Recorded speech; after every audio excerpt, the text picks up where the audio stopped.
For the brain hat project, I will be going through and identifying the following structures, the lobes of the brain, and structures that are not on the brain hat, but showing you where they would be.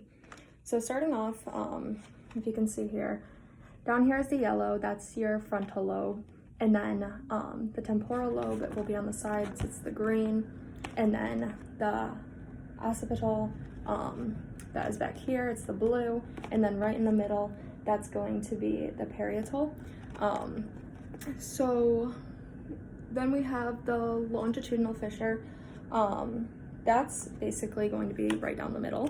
And then with the transverse fissure, it's at the back, so it's going to be like back here, which would be back here on my head, before the spine. And then if you go into, you have the right and the left hemispheres, and then for the lateral sulcus, it's right, it'll be right on the sides right here where the green and the yellow are, and then the central sulcus is the line right up front where the orange and the yellow meet.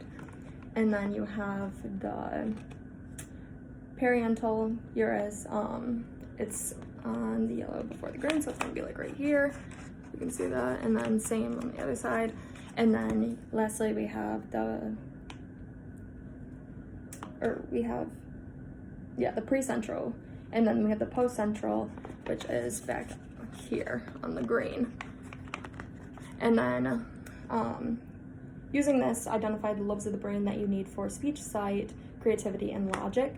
So for your speech, you need the frontal and temporal. So, and then for your sight, you need the occipital, and then for creativity is the right hemisphere, and the left hemisphere is for logic. And then the following structures are not on the brain hat, but where would they be? The cerebellum would be back here on the back, off back here. The brainstem would be basically underneath where the blue and the orange are, so underneath here, basically in the middle of your brain. And then the spinal cord would be off of that brainstem. The corpus callosum is in between the left and the right hemispheres, so where these two meet, it'd be right there. And then the lateral ventricle is deep on the back side of the head, so it'd be deep underneath of here. And then the third ventricle is underneath the cerebrum, above the brainstem, so where the brainstem would be in the back underneath, it's basically in between the brain and that. The fourth ventricle is in between the midbrain and the cerebellum, so it would go the brain, the midbrain, and then you have the cerebellum, so it'd be in between those. And then the arbor vitae, it's found in the cerebellum. It looks like a tree, so that's where it gets a lot of its name. I know it's a Latin word, so basically it just looks like a white tree in the cerebellum.